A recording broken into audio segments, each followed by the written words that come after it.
Hai kawan-kawan. Ini channel peringkas cerita di mana kami meringkas cerita filem untuk anda.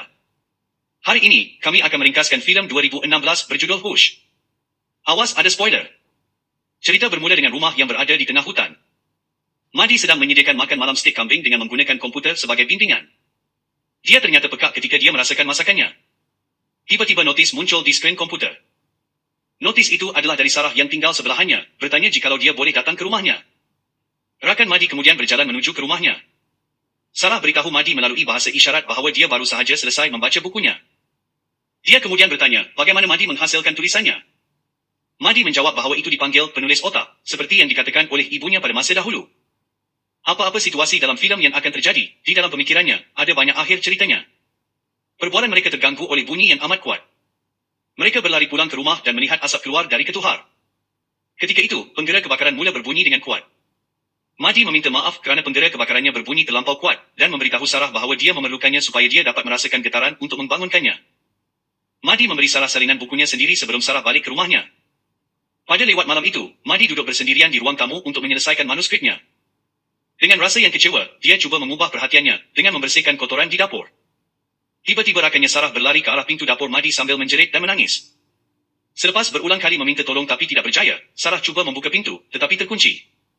Madi sedang membersihkan dapurnya, tetapi dia tidak sedar dengan kehadiran rakannya. Jeritan Sarah berhenti ketika anak panah menusuk ke bahagian belakangnya. Seorang penceroboh lelaki dengan topi ski dan topeng putih menangkap Sarah dan menikamnya. Dia terus menikam Sarah sehingga badannya tidak bernyawa dan jatuh ke lantai. Penceroboh cuba menarik perhatian Madi dengan mengetuk pintu rumahnya, tetapi Madi tidak bertindak balas. Dia menyimpulkan bahawa kemungkinan besar Madi adalah pekak. Ketika Madi terus bekerja, penceroboh masuk ke dalam rumah Madi dengan tangannya memegang anak panah. Apabila dia nyaris menikam Madi, dia diganggu oleh video panggilan kakak Madi. Penceroboh terus mengambil telefon Madi dan menyembunyikan dirinya. Alex, kakak Madi, bertanya tentang situasi terkini tentang buku Madi. Madi menjawab bahawa dia tersekat dan memerlukan rehat. Alex memujuknya untuk kembali ke bandar dan tinggal bersamanya, tetapi Madi tidak mahu. Perbualan mereka terganggu ketika Alex bertanya adakah seseorang di belakangnya kerana dia melihat sesuatu bergerak. Madi meyakinkan Alex bahawa mungkin ialah kucingnya. Madi mengambil mangkuk kucingnya dan mula menggegarkannya. Dia pergi ke sekitar rumah dengan mangkuk kucingnya, tetapi kucingnya tidak muncul. Madi tidak berfikir panjang tentangnya dan meninggalkan mangkuk di pintu terbuka dan kembali untuk menulis. Tiba-tiba notis muncul pada komputernya dan dedahkan mesej yang dihantar melalui telefon Madi. Bingung, dia membuka pesanan untuk melihat sekumpulan gambar dirinya semasa dia melakukan panggilan dengan kakaknya. Terus berasa takut, Madi berjalan menuju ke pintu terbuka dan melihat penceroboh bertopeng memegang telefonnya. Dia cepat-cepat menutup dan mengunci pintu sebelum penceroboh dapat masuk. Penceroboh, bersenjatakan dengan panah, pergi ke setiap pintu rumah dan cuba masuk ke rumah. Tetapi Madi mengunci ke semua pintu rumah. Kuasa elektrik rumah terpadam. Dari tingkap rumah, Madi dapat melihat penceroboh memotong tayarnya. Tiada peluang untuk Madi melarikan diri sekarang. Madi mengambil gincu dari bagnya dan dengan nekat menulis di pintu kaca. Dia mengata bahawa dia tidak akan beritahu sesiapa pun kerana dia belum melihat wajahnya dan teman lelakinya akan pulang sebentar lagi. Madi berharap bahawa lelaki itu akan menerima alasannya. Penceroboh menanggalkan topengnya untuk mendedahkan wajah dan tatu lehernya. Dia bertanya Madi kalau dia boleh membaca bibirnya, di mana Madi mengangguk. Sekarang dia telah melihat wajahnya, dia harus membunuhnya. Madi kembali ke dapurnya untuk mengambil pisau. Madi pergi ke bilik tidurnya dan mengunci pintu dan tingkap. Madi merangkul di satu sudut dalam keadaan gemetar dan menangis. Sesuatu mula terhantuk di salah satu tingkapnya. Dalam ketakutan, dia mendongak dan melihat lelaki itu membawa mayat Sarah dan memukul lengannya yang tidak bernyawa pada salah satu tingkap rumah. Madi terjatuhkan pisau kerana terkejut dan mundur diri. Madi menangis atas kematian rakannya. Madi tiba-tiba sedar bahawa Sarah mesti lagi masih mempunyai telefon bimbit dengannya. Dia cuba mengubah perhatian lelaki itu dengan mengaktifkan penggera keretanya. Ketika lelaki itu terkejut, Madi berlari dan membuka tingkap untuk mencapai telefon dalam poket. Penceroboh dengan segera cuba menangkap Madi. Lelaki itu cuba menangkap Madi, tetapi Madi sempat menutup tingkap dan mencederakan jari lelaki itu. Dia menjerit kesakitan dan cuba membuka tingkap, tetapi Madi memukul tangannya dengan tukul yang menyebabkan lelaki itu mengundur diri. Madi sempat menutup tingkap. Tanpa membuang masa, Madi bersembunyi dari penceroboh ketika dia berpusing-pusing di sekitar rumah. Madi diam-diam menyelinap keluar dari pintu dapur dan bersembunyi di bawah ruang patio. Ketika Madi hendak melarikan diri, penceroboh melancarkan panahnya untuk menghentikan Madi. Madi terpaksa berlari pulang ke rumah dan selamatkan diri di dalam rumah, hampir tidak dapat menyelamatkan dirinya. Bertekad untuk melarikan diri, Madi naik ke tingkat atas rumahnya. Madi letak membuka tingkap dan keluar ke bumbung rumah. Dengan tangan yang sedang menggelatar, Madi kemudian melemparkan lampu suluh bernyala ke arah hutan di belakang rumahnya. Ini menarik perhatian penceroboh, dan dia mengikuti cahaya tersebut. Madi mula berjalan melintasi bumbung ke hadapan rumahnya dengan kakinya yang gemetar ketakutan. Semasa Madi cuba untuk turun dari bumbung, penceroboh mengejutkannya dengan memanah anak panah ke kakinya. Lelaki itu cuba memanah lagi tetapi anak panah gagal menyentuh Madi. Walaupun dalam kesakitan, Madi cuba bangunkan dirinya. Penceroboh mula naik ke bumbung, tetapi Madi mengetuknya tepat pada waktunya untuk mengambil panah dan menolaknya kembali ke tanah dan menyebabkan lelaki itu dalam kesakitan. Madi mengambil panah dan masuk ke rumah, tepat pada waktunya untuk menutup tingkap-tingkat atas. Ketika Madi sedang berusaha untuk masukkan panah, teman lelaki Sarah, John tiba di pintu depan mencari teman wanitanya. Penceroboh segera berpura-pura menjadi polis dan meminta identifikasi John. Penceroboh memberitahunya bahawa dia menjawab panggilan kecemasan yang dibuat oleh seorang penduduk. Dia kemudian memberitahu John bahawa seorang penceroboh telah memukulnya dan mencuri senapang dan radionya. Sekarang, lelaki itu perlu bantuan dari John untuk meminjam telefonnya untuk panggil pertolongan.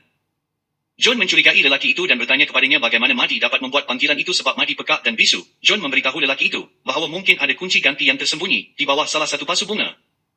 Ketika penceroboh mencari kunci, John menyelinap ke belakangnya dengan batu di tangan. Dia bersiap sedia untuk menyerang. Madi nampak John dari pintu dapur dan mula mengetuk kaca. Ini mengalihkan perhatian John dan memberi peluang pada penceroboh untuk menikam leher John. Terengah-engah ketika darah keluar dari lehernya, John tidak berputus asa untuk bergaduh dengan penceroboh. Mereka terjatuh ke tanah. Ketika John bergaduh dengan penceroboh itu, Madi berfikir beberapa senario yang berbeza untuk melarikan diri. Madi tidak dapat berlari dengan kaki yang cedera dan jika dia menggunakan panah, ia harus tepat dan sempurna. Sekiranya dia cuba mengembalikan kuasa elektrik, lelaki itu akan menangkapnya sebelum dia selamat kembali ke rumah. Sekiranya dia bersembunyi, lelaki itu cuma memerlukan batu untuk memecahkan salah satu tingkap. Sekiranya penceroboh tidak dapat menemuinya, dia akan mati kehilangan darah. Dia tidak dapat kembali ke ruang patio lagi. Hatinya menangis kesakitan, dan dia tahu dia tidak akan bertahan lama, dan dia kehabisan masa.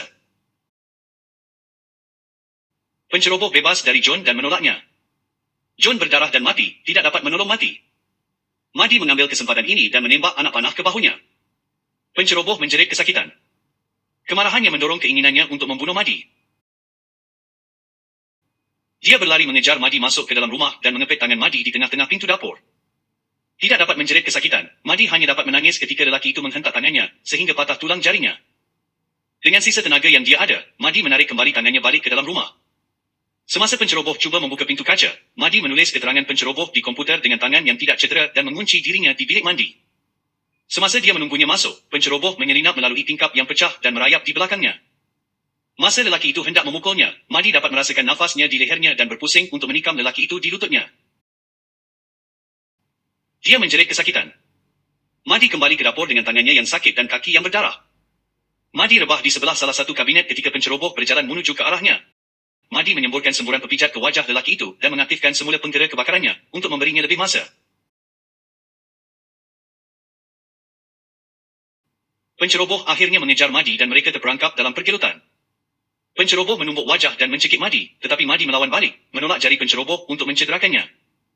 Dia membanting Madi ke lantai dan mencekik Madi lagi, dan dia melihat hidupnya berkelip di depan matanya. Ketika degupan jantungnya lemah, Madi mengambil pembuka wain dan dengan ayunan yang kuat, Madi menikam penceroboh untuk kali terakhir di lehernya. Dia melepaskan genggaman dari leher Madi, sambil tersedak darahnya sendiri, dan jatuh di lantai di sebelah Madi. Madi terengah-engah dan cepat-cepat mengambil telefon di poketnya, dan dial 911. Inilah peluang Madi untuk melarikan diri. Madi melihat pandangan terakhir kepada penceroboh yang mati, dan perlahan-lahan berjalan ke patio di mana Madi duduk di sebelah kucingnya. Ketika Madi sedang menunggu dengan haiwan kesayangannya, lampu berkelip-kelip dari polis kelihatan dari jauh. Dia menutup matanya dan sedar bahawa dia bertahan dan dia telah menang. Sila langgan peringkas cerita untuk menonton lebih banyak ringkasan cerita filem seperti ini. Sila aktifkan notifikasi dan tekan butang like untuk membantu channel kami. Terima kasih atas sokongan anda.